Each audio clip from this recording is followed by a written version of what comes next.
All right, boys and girls, this is Rob here from Rob's School of Music, and we are hanging out with a man whose resume blew my freaking mind, Mr. Tori Ruffin. So hello and wonderful to meet you, sir. Hey, nice to be here, man. It's my pleasure.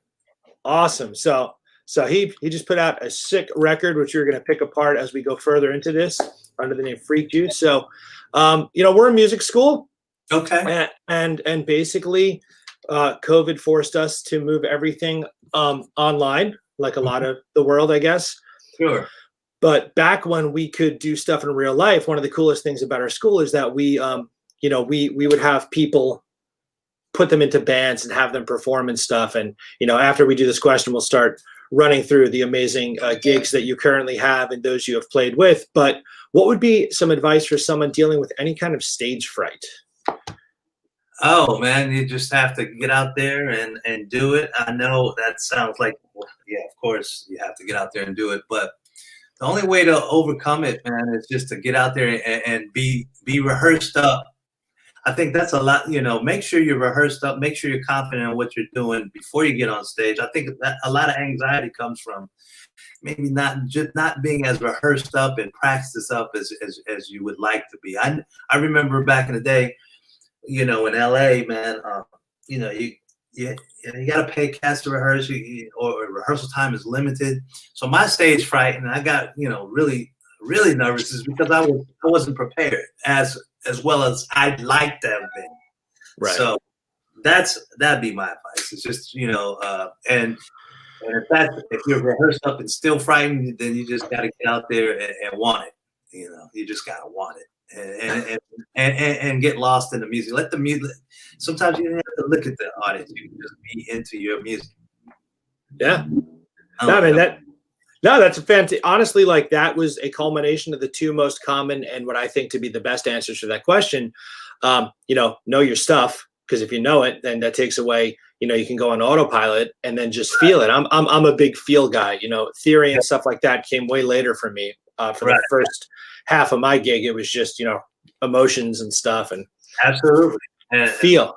Yeah, I believe, man. If you got you sometimes you really can't teach feel. You really have to have it.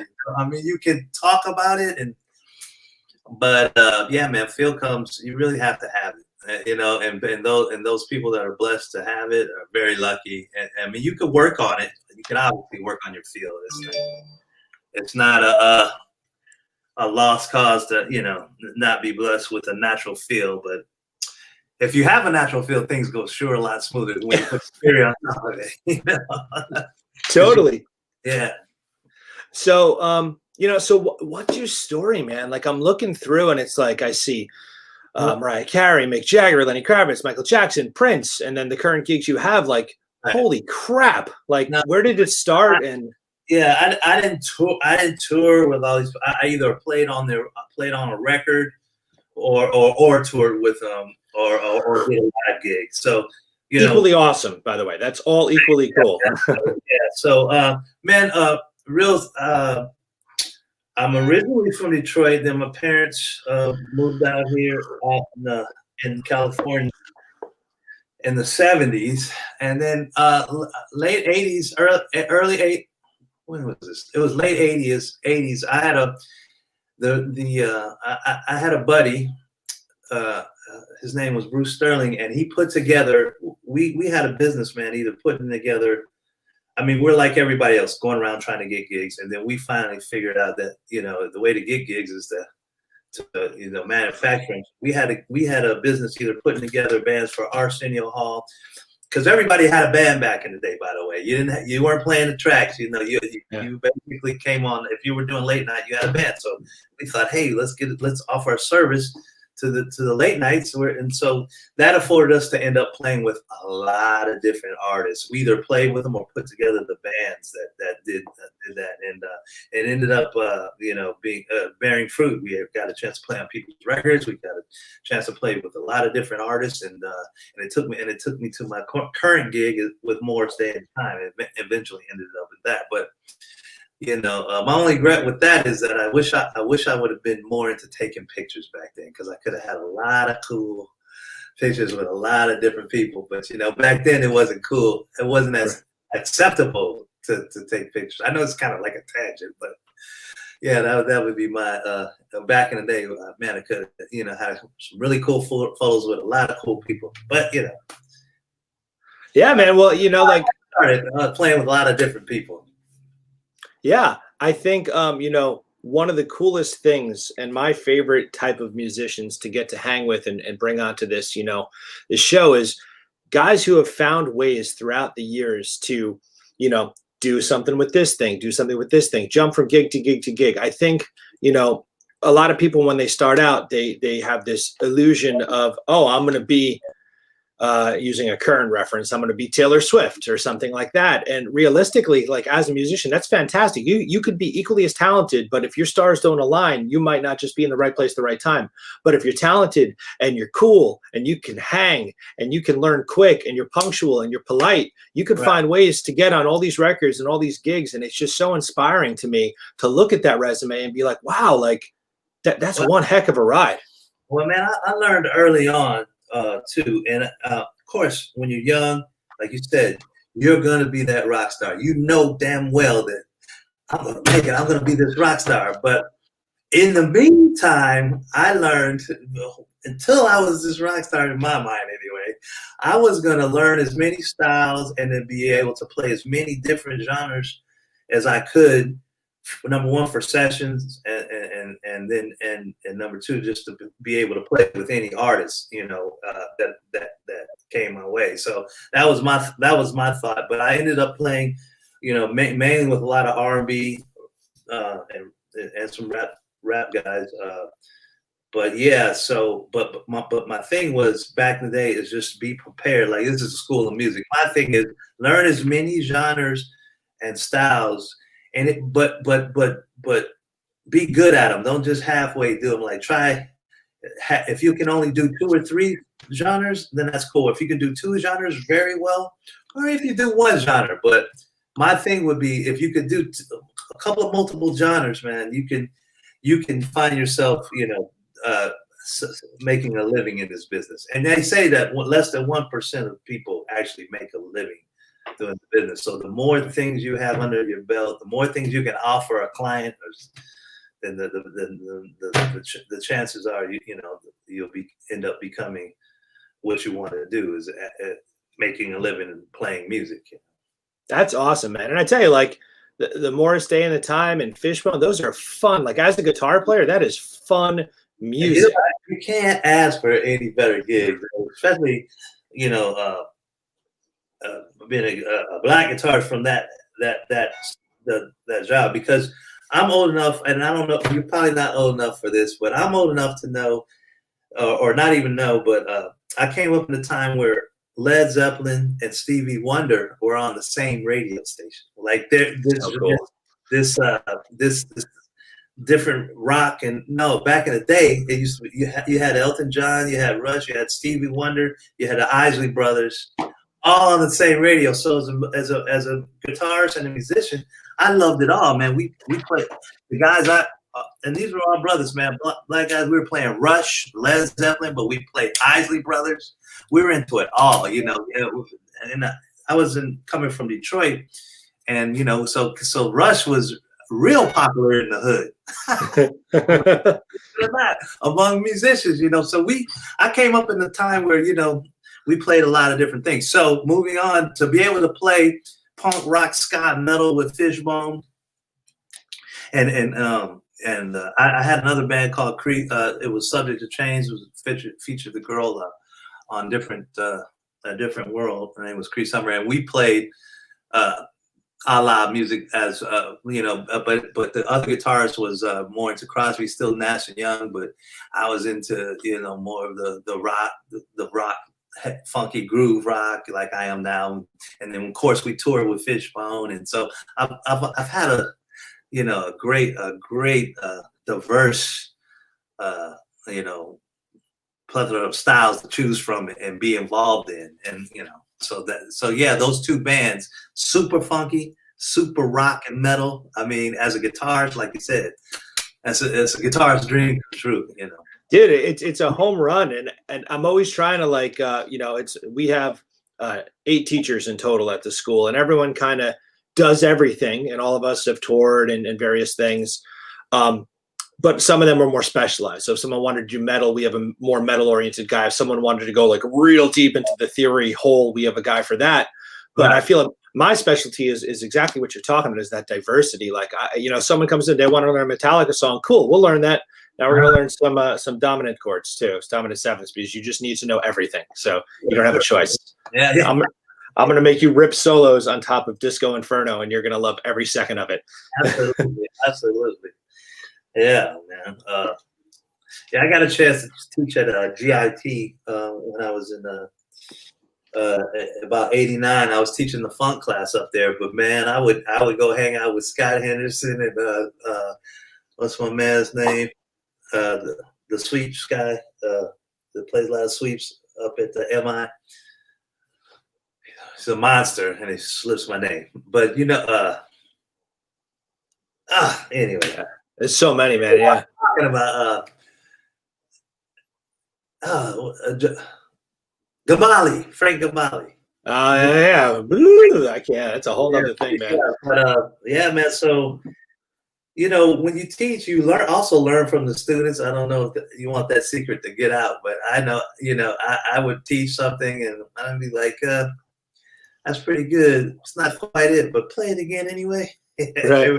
It'd be something cool, but it wouldn't be quite what I think. But it'd be, so you learn from the students, and then I would go hang out with these master guys, and just hang out in their class and learn as well. So that that's the beauty of teaching. You learn and you teach. 100%. I feel so blessed every day that I get to, obviously pay it forward with people musically, but at the same time, you learn from every experience. So definitely. Every experience. I remember reading something Hendrix said that, he learned from everybody. He didn't have to be, this phenomenal player, and that's the beauty of the instrument, because it is such a physical and personal thing that everybody plays it just a little bit differently. And there's always something to be learned from somebody. You can, even if he's not, quote unquote, not that great of a player, or not the player that that you think is happening. If you listen long enough, he's gonna play something cool. Yeah, definitely. You're getting some love in the comments here. You're my current favorite guitarist. Love your work. Oh wow, thank you. Yeah, so let's unpack this record a bit before we get a little nerdy with gear and stuff. So it's Freak Juice and Friends. They call us Juice. What was the how'd you get that together? Is that tell me the story? Well, I don't know if you guys know of a player named Michael Landau. He's a famous session guy, but anyway, he played on the first Freak Juice record, and his brother was in the band after the original guy, and we used to go around when we played, let's go make some juice. Let's go, juice makers. Let's go make some juice. Let's, juice makers. And I believe Mike was really, one of the guys that really started that. And I was just like, when I put together the band, I was like, man, juice. I was like, yeah, we're juice makers, aren't we? I think I want to call my band Freak Juice. I want to freak the music and juice's music, and I want to freak it. Let's call it Freak Juice. I love it. And little did I know there was a porn connotation on that. I wasn't thinking like that, but apparently I've been told. Well, I was like, no, man, I have nothing to do. I guess, I don't know. I've been told that, man. But anyway, so kids, that had nothing to do with filth and sluts. Or I don't know if we have a censored audience here, anyway. But I'm just like, it's rock and roll, man. It's rock and roll. But yeah, so Freak Juice, man. Juice is our music, and Freak is. I like to bend the genres, and it came about because like I said, I was doing a lot of R&B and making a living doing a lot of R&B, but I came up on a lot of different things. So when I came off the road, I wanted to rock out. I wanted to turn up the amps and play some power chords. But I was really into jazz and Miles Davis as well. So I saw Miles when I was 17 years old at the Hollywood Bowl, man. And I didn't know what bebop was at the time, but I was playing like in a fusion band or trying to play in a fusion band. I was just, actually it was the original band from the movie Sexual Chocolate, and the horn player in there said, "Man, you got to go check out Miles if you really want to, get to the next level. You got to check out some bebop." And that just stuck with me. I was like, okay, let me go see what this bebop thing is.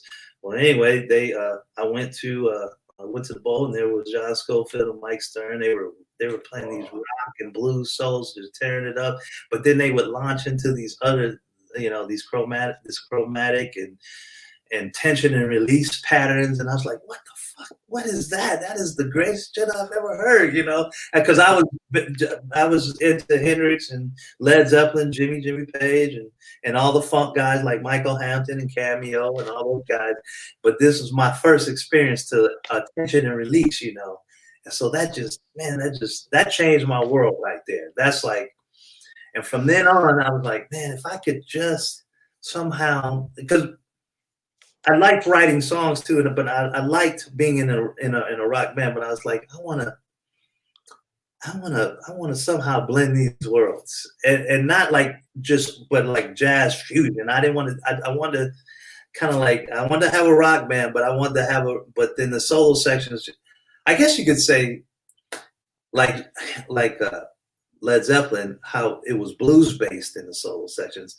Well, I guess my with Freak Juice, I wanted to have it jazz based. Like I try to have like the soul sections you're gonna have altered chords and dominance and tensions, so I can get that tension and release. I love it. There's Freak Juice. That's how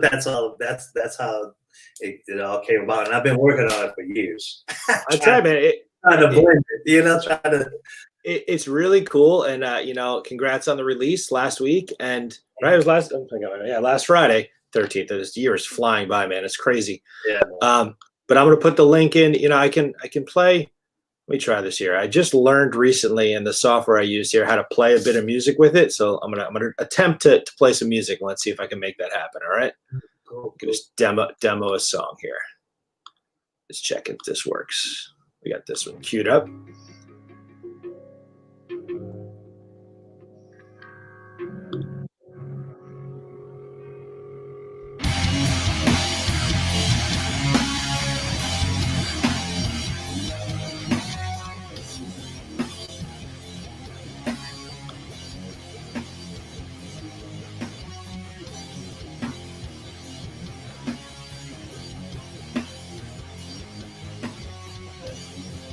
Heavy. Yeah.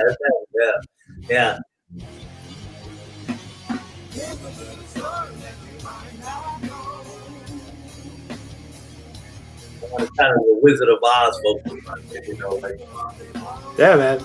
Yeah, that's absolutely fantastic. Let's see how I stop sharing that. Cool. Yeah, we'll try and dig into more.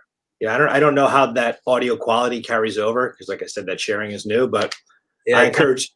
It didn't sound too good on this, but yeah, it crushes it. But you know what? Let that wet everyone's whistles to check that stuff out. But it's super cool. So I like how you're pulling from different genres from the beginning. Was there a particular record or concert that you saw coming up that you're like, oh shit, I want to do that?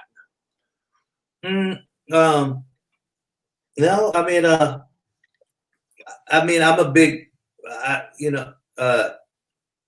I was cool with the 80s rock, but I wasn't, I didn't feel spandex and trying to get my hair all big. And then when Nirvana came out, when they were in jeans and stuff, and it was just more organic sounding, just more kind of raw and not as processed, the Soundgarden. So like I'm a big 90s rock. I think that's the genre. That's the era I like of rock. So yeah, the heavier stuff is gonna sound like more 90s kind of sounding rock, and then I try and put in some 9s and 13s and kind of jazz it up in certain sections and take you different places that you might not go in a traditional grunge 90s grunge thing. So that's how I kind of keep it new and fresh without, you know what I mean? And we really do that a lot live. We like whatever the record is, we expand on it live. and those are the concerts that I really enjoyed. Like I never really enjoyed somebody just going out and regurgitating the record, because I could sit at home and put the damn record on. But what I really do enjoy is when somebody goes out, plays a song, but then they'll extend this part or change the feel of one part, because it's live. You know, I don't want to hear somebody regurgitate a record. That's boring to me. But that's why I love. And see, I'm gonna go back to Zeppelin and Pink Floyd. And those goes like, when you heard Jimmy Page had like 13 guitar parts on one song or whatever, but when they rocked that live, man, they just rocked it live, and they had so much feel on it. Same thing with Hendrix and just bands like that. You know, like I feel like they give you something extra live that you don't get at the record, and that's what that's how I try to approach. And record is one thing, live is something else. Yeah. That's my favorite type of bands, man. So you're hitting right to my heart. Like you hit it right on the head. It's on the record one way. Let's go see something different, because that makes that show special. Because the next one's going to be different, and then the next one, and it's organic. It's alive. It's live. Yeah, I toured with Michael Franti, man. I don't know if you guys know him, and this was when he was more. It was a little more jazzier hip hop, and man, I just admired that. Almost every night he changed up. It was something different every night. It was a challenge. The structure was there, but he changed it up. You know, he changed it up. It wasn't the same. Like nothing against it, and you know, in the younger generation, or what, not even younger generation, but some of these younger bands, man, they're locked into these. I don't know how you tour just being locked into a Pro Tools rig. Oh yeah. You know, when you just got to be locked in every night, like how could that be fun? Like that would drive. Anyway, that's my personal opinion. Everybody's different. People like different things, so it's all good. But. You know, it's fascinating to me, because I've always been the type of person where I like to, you know, I usually was the MD in most of the bands I've been in, so I'm kind of controlling the show, so I can be like, oh, we're gonna take it down. All right, we're gonna pick it back up. I love that. But at the same time, I've spoken to people. You know, even on here, you know, friends and other musicians, like this one guy's a drummer, one of the best drummers in a metal band. And in his ears, he doesn't even have a click. He has the record, and he's playing along to the actual record. That's how tight their show is, note for note. That's insane to me. I could never do that. That's a skill I don't have, you know, and I'm okay not having it, really. Yeah, that's a skill I definitely don't have. Yeah. I did this one thing a long time with this great guy, and it was a smooth jazz gig, man. You know, I would play the show, and it was cool, but during a sound check, man, we would be playing and just free fall without the thing, and he ran upstairs going like, "Damn, what's that?" I was like, well, you know, let's play. You know, it's us that if you let go of this click, you know, you're trying to play some jazz, you got this click on, and you're trying to solo, because the body moves. The body is full of water, and there's a flow to it. So that's how music should be, in my opinion. You know, the tempo should hit, but it's okay if the tempo goes here and there. You know, if it just moves a little bit, that's what your body does. So that's why it feels natural, way more natural. If you listen to those, if you listen to the earlier records, man, they're you know, they're moving in tempo, but it feels okay and it feels great. You know, you don't realize it's moving because it's ever so slightly, but you know there's a good feeling about it. You know, so check out some of those old Motown records and stuff. You don't quite know why they feel so good or why it sounds so good to you, but you know, it's something to be said for getting off the grid. So after that, you know, you just need a good drummer, and like we could, you know, with this record, you know, definitely not on the grid, you know, and you know, there's some things that go here a little bit, but that's okay. I tell you, that's my soundbite from this whole interview, man. Just get off the grid, because that's like a lot of these younger students, these musicians coming up, you know, they got computers and it has recording software, and they'll just lock it right in. And to me, it's like a robot. Like, come on, like it has to a little give and take. I like that water analogy. That's a good one. Yeah, man. Yeah. You can go ahead. Were you gonna say something? Oh no, I was going to pivot to some more gear oriented questions. So, so I am a lefty in every aspect of my life, but I play guitar righty because my dad bought me a righty when I came up, and that's just how it stuck. So maybe I was supposed to be way better than I am, but I'm playing the wrong way. But you know, when you were starting out, was it harder to find? I mean, even now it's harder to find. Well, I got a few lessons back then, and the dude was trying to make me play right-handed. I wanted to play right-handed. I was trying to play. I just sucked at it so bad. And then when I turned it over, he's like, "Oh yeah, okay, go ahead." You play. I mean, I could not play right-handed to save my life. So yeah, but back in the day, my grandfather, man, my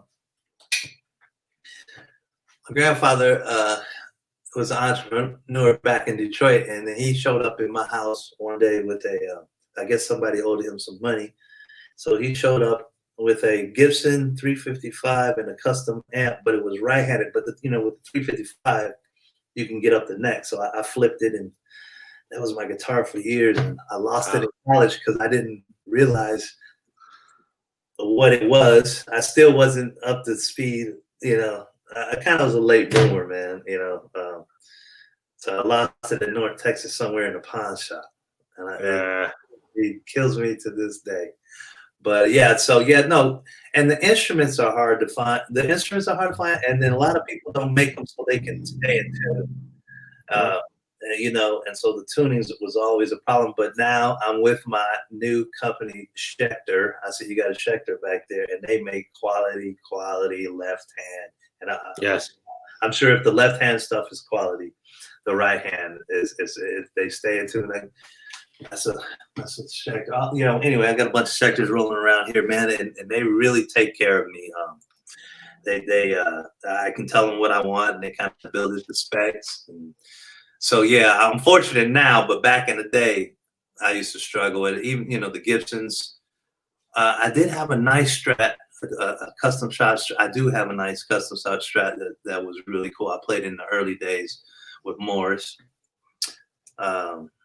And yeah, but yeah, it's hard for them to stay. Yeah, the quality instruments left, and we kind of get tossed to the side. People don't know what they're doing. Especially at like the beginner level, because we have a fair amount of lefty students here. And actually, one of our guitar teachers is a lefty who plays lefty. He actually just found a Schecter baritone guitar on Reverb, which they didn't make a ton of, and it is fantastically made. But a lot of the entry level lefty guitars, like they don't even flip the nut properly, so it's a nut, routed for a righty, and they just stuck it on. Like it's not fair. Well, here's the deal with Schecter, man. One of the VPs or one of the maybe the owners is left-handed, so there you go about it. So yeah, man, I could definitely we should link up, and I'll give you my guy's number, and you guys should definitely get with them especially if you got a lot of lefty students. They'll I'll put in a word for you. I appreciate it. That's awesome, man. Thank you so much. What's your go-to amp? What kind of amps you into? Well, I currently own a 800, but it's a dual channel, and I've been playing that a lot. A Marshall 800, but I love the clean sound on this amp, and it's old, man. It's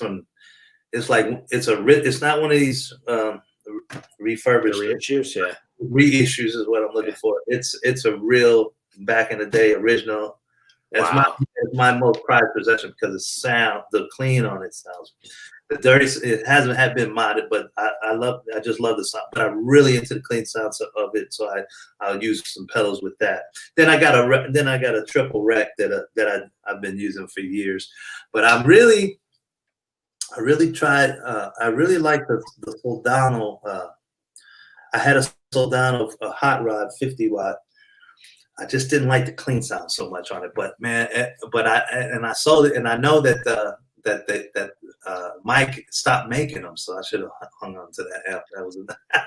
He stopped making them. I guess he's gonna farm out. But I really like the drive and the solo sound on those amps. And, yes, man, amazing. But having said all that, on this record, I bought an Axe Effects, man, and Jesus Christ, this thing, man, is no joke. I mic'd up my sodanos and I mic'd up my boogies and whatever I had, and I was getting killer sounds, and then I just plugged the thing in, went to a soldano sound. I was like, oh my goodness, right out the box, it was right in there, maybe even better. I was like, Jesus. So I don't mic amps anymore to make a lot of sense. So the Axe Effects. I mean, some of the records mics and some of it's not. So I challenge you to tell me which is which. Yeah. The modeling technology has come so far. So like at the school here, one of the things that I wanted to do when I was putting, this whole thing together is I wanted to make sure that everyone had, if a student comes in, they're plugging into a Fender amp or a Marshall amp. I got my dual rectifier in the jam room. We got a Roland jazz chorus that someone donated to us, like good gear so people could experience it. I have a glass case full of my entire pedal collection. I let students take them out like library books. So that was, but I was anti-modeling forever. And I tried the Line 6 stuff and I tried it. I got the Axe Effects, dude. You can see it. It changed my life. My life. I still don't like. I mean, the Helix. I'm still not a big fan of the Helix. I mean, it just doesn't feel real. Yeah, actually, it's okay. Well, they gave me I do like their effects. So let me just say that Frank Padilla over at Line 6 Helix gave me a nice HX effects, and I do like that. I use that. So yeah, that's great. Just the modeling on it for me personally. I'm into the Axe Effects for sure. Line 6 has always done a fantastic job with their effects. Like I used to have the green delay one, the blue modulation one. Yeah, I love their effects, man. And some people can get good tones out of that modeling. I'm a kind of guy. I need it to sound good out the box. Like I can't be in there tweaking a bunch of knobs and stuff. First of all, I don't have the patience. I'd rather be trying to practice a new bebop line or learn, some chord melody. I like to focus on harmony, and that I want. When I plug into something, I want it to sound good. Yeah, I don't want to be sticking around with a bunch of knobs. I'm not that guy. Some people are. They love it. I'd rather spend my time learning some Charlie Parker, something new, something harmonic. Yeah. I don't want to fit around with gear. So for me, gear, man, has to kind of sound good. That's why I like the Soldano. I plugged in that bad boy. It was creamy. There's everything. I didn't have to, turn on the gain. It sounded great. And so the Axe Effects, that's how I am too. So yeah. Well, that's a really strong point there. It's funny with you don't want to mess with it. I got a buddy of mine who every time I get a new piece of gear, I'm like, dude, I got the blah, blah, blah. He's like, you're not going to learn how to use that. I'm like, oh, I'm just plugging it in. And if it doesn't work, I sell it. But the Axe Effects, you're right. Right out of the box, I was like, oh, this sounds like heaven. Are you my twin? You must be my twin. I think so, yeah. It's like but what you said, though, it's very powerful because I think, maybe I'm taking it in a different way to a certain degree, but, it has to be here. You could tweak your tone for hours, but it's only going to get you to a certain point. If you don't know your parts and are studied, and it's just you're going to hit a wall. If you're not playing the right notes that get people to move, dance, or have a reaction, you could be playing through a dumble or whatever. That's why I was never into that. Like, I'm not spending no 50 grand or 10 grand on the distortion. That makes no sense. If you can't play, I don't give a damn what kind of amp you got. It ain't gonna make no difference. I was, yeah, you're not gonna have a $50,000 tone. I mean, that makes no sense to me. And what does make sense is, being able to, hit the right notes that make people have a reaction internally or physically or emotionally. Yes, that's where I try to spend all my time. If that's for me. Yeah, no, Here, if you're just starting, that's what I think you should focus on. Don't get caught up in gear. Get caught up in this. So you referenced some pretty heavy musical stuff. What advice would you give someone coming up? Because I fight, we do all instruments at the school, and a piano student theory is they're getting that right away. Our drum teacher gets everyone to read, so they can just be ready for the world. Guitar students fight us about music theory. What would you say to someone coming up, like the importance of it or not importance of it? What's your opinion there? Well, my take is you want to get the guitars and canvas. You want to paint with as many colors as possible, and you want to have as many crayons in the crayon box to paint with, and the way to do that is to know your theory, study piano, know how a chord is built.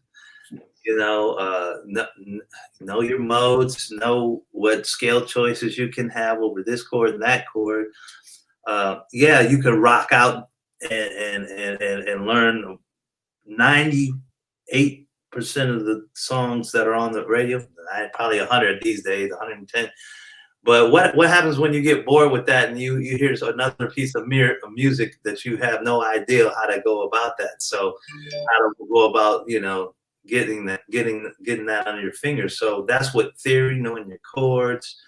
Like you referenced piano. Piano is great. Every guitarist should know how to play a little bit of piano, or at least know the theory behind it. You shouldn't, because it's so visual. You can see chords, you can see your scale, and it's just a great tool to have under your fingers. At least the basic concept. You don't have to be proficient at it, and just understand it, because it's visual. And if you get lost on guitar, you can always look at piano. But theory, man, it's those things. It's another tool for you to paint with. You got, that's all I can say is in terms of guitars. I mean, and if you can read, you're going to be able to read certain passages that might open up another thing for you. Who you might discover, like Eddie. Let's think about guitarists or people that change. Like Eddie he changed the way guitar was being. People had tap before, but when he came on the scene, it revolutionized the thing. So reading a passage of Beethoven or Charlie Parker might lead you to do something different on the instrument, or just write it, feel a different way. And it's not all about. Success too is what you give yourself. So if you feel like you're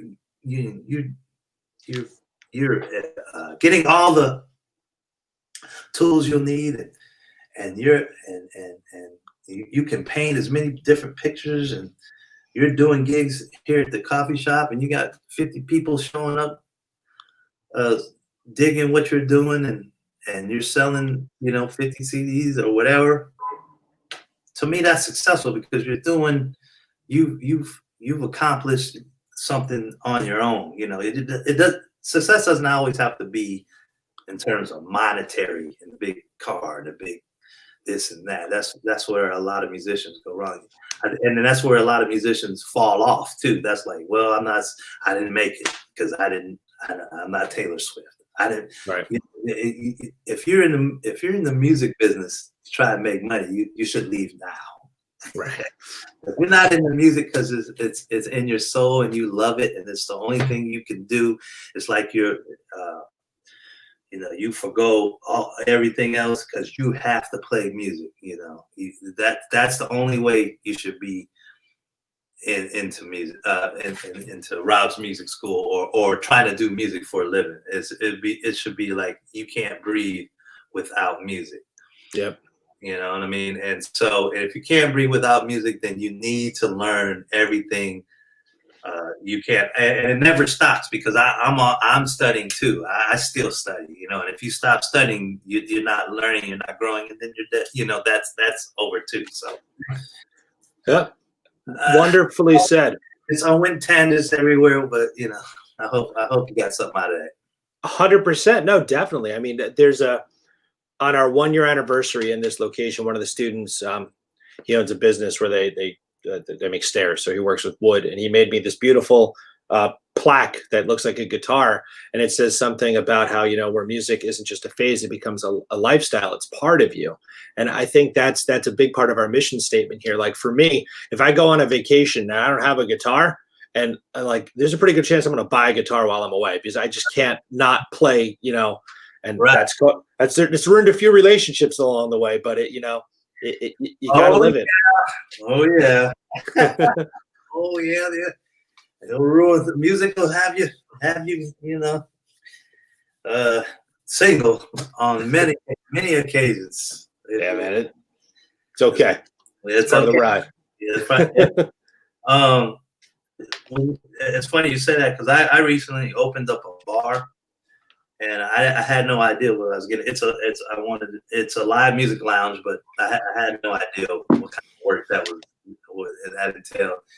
And you know, I looked up one day, and I hadn't played when I was first opening the bar. I was working 14, 15-hour days I was trying to do everything myself. My brother and I got a bar called the Juice Maker Lounge in Tulsa, Oklahoma. And but anyway, trying to get that open, I looked up, and it had been like 3 days. I hadn't even touched my guitar. I was like, oh, I haven't played guitar in 3 days. And so it weirded me out, because that was the first time in 40 years, you know, that I hadn't picked up my guitar every day. And I was like, oh man, this is not going to fly. So I got to get on schedule.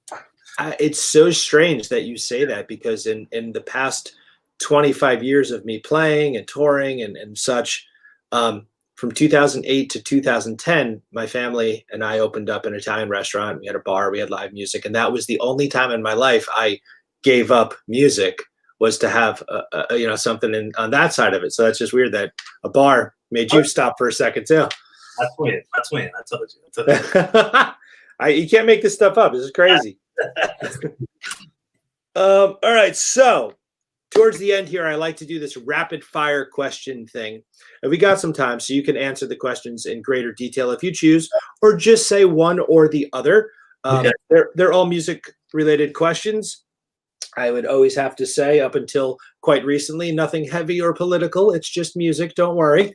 Up until recently, what happened? Well, now everything's a little no comment. Yeah, the world is ending. I swear it's ending, but let's just keep smiling, and hope it's okay. All right. So, a humbucker or a single coil? Well, majority of the time humbucker, but I do enjoy my single coil depending on what kind of gigs I play. Okay.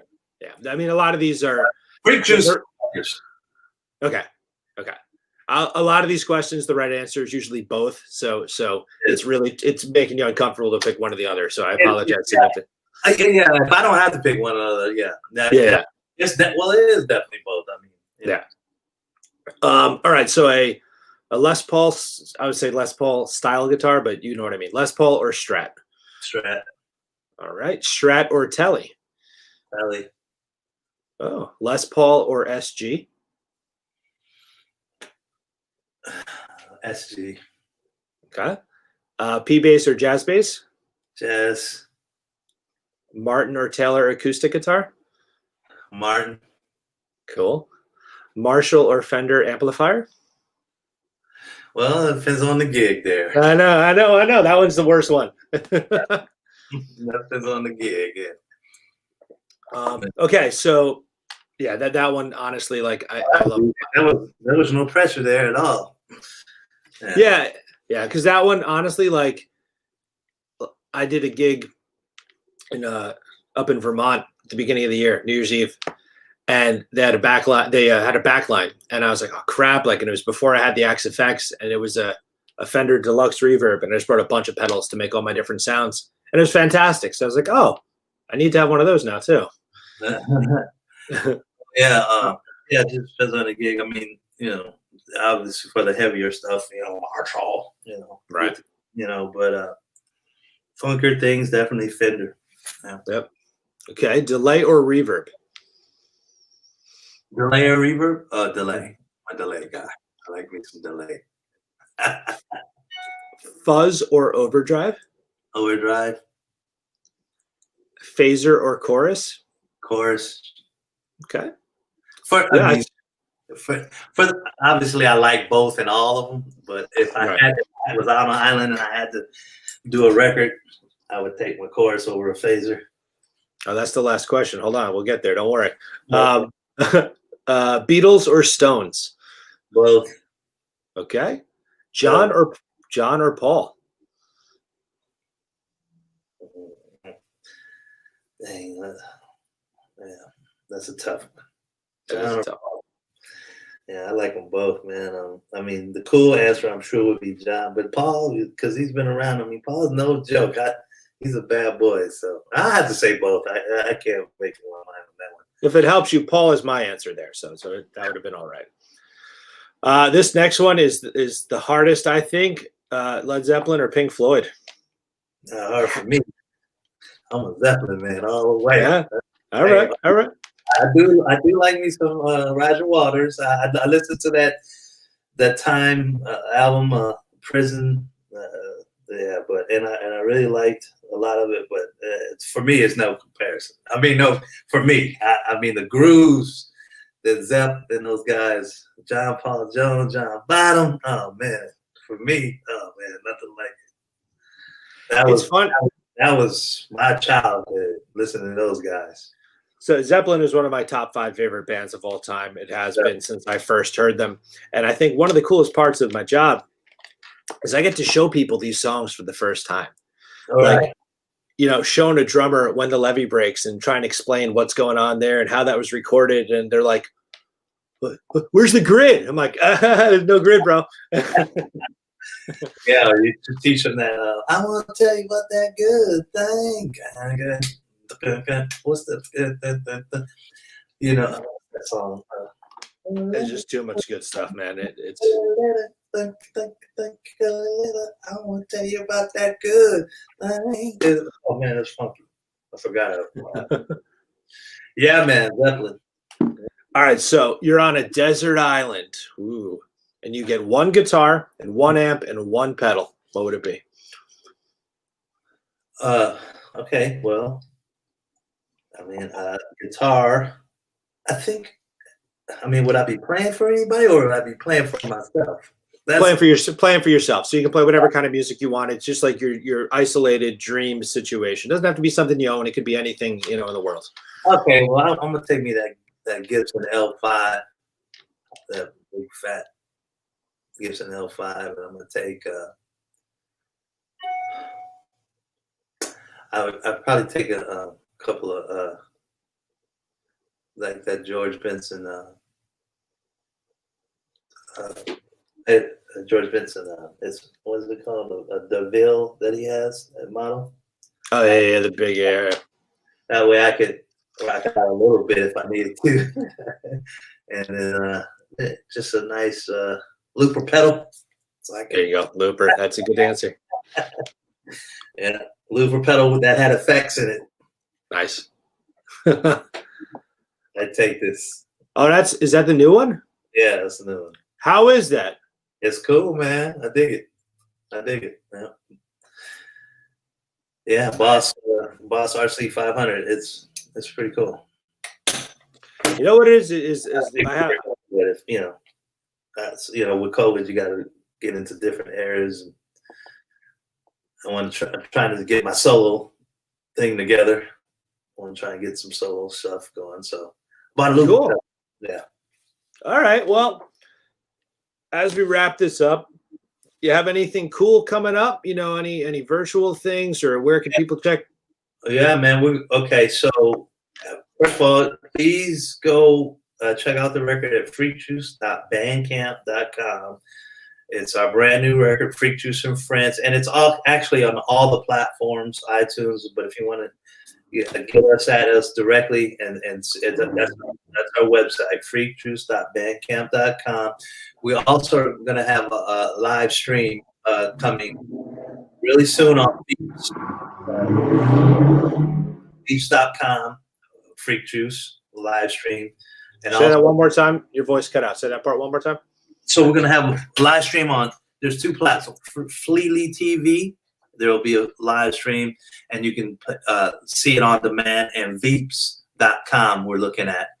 Cool. Freak Juice. I think that's owned by Good Charlotte. And so, yeah, Veeps.com, Freak Juice. We're going to have a live stream. I'll post it maybe in this interview when it's up and running, because this is going to be on YouTube, right? Yep. So this will be on YouTube. It's going to be, the podcast will be on iTunes, Spotify, other podcast platforms. So the audio, the whole thing. I'll send you all the links. Yeah, send me all the links, and I'll post when it's live and running. So cool. Yeah, look out for that. And if you're ever in Tulsa, come check out the Juice Maker Lounge. You know, we got our own bar, musician, so cool. you know. So I'm trying to, you know, when this COVID thing lifts, we're going to be doing a lot of different things there. So check us out. Yeah, check out Schecter Guitars, man. If you're a lefty, definitely. But yeah, Freak Juice, man, support. It's independent record, man. We could really use your support. Awesome. I'm gonna plug it real hard when I repost all this, and then we'll be seeing you in Coming to America too at some point too, right? Oh yeah. And you know, that's so funny. You know, a lot of people. You know, I've had the opportunity to tour with Prince and Morris Day and all these people I admire. But sometimes I'll be there, and I'll tell and somebody go, he's playing with he used to be in Sexual Chocolate, and I. You're in Sexual Chocolate. And I'm like, you know, that's not a real band per se. I just love it, man. Yeah, so Sexual Chocolate coming to America too. I think I Am the Guitarist. We did play. The funny story about that, we played that live, the music live in the first track, and we were in there, and the producer goes, "Halt! We don't want you to sound like that. We need bad notes. We need you to sound like the worst lounge band." I was like, okay, we can do that. So yes, that's us playing, and no, we're not that bad. Awesome, man. Yeah. Carl Denson plays with the Rolling Stone from Sexual Chocolate. Melvin Davis, Lee Ritenour, Shaka Khan. So there's some heavy hitters in that Sexual Chocolate band. So look for us December 19th. Awesome. The list goes on. Tori, thank you so much for your time. Please stay safe. Have a wonderful Thanksgiving. Happy holidays. And I urge everyone to check out this record. And thanks for hanging with us today. Thank you, man. And really thank you for having me on, man. I can't thank you enough for, promoting. My pleasure. We appreciate it, man. Man gives you a lot of love. My pleasure. Okay, buddy. You stay right, safe. Brother. See you next time. All right, man. Definitely. Bye. All right, bye. Let's see.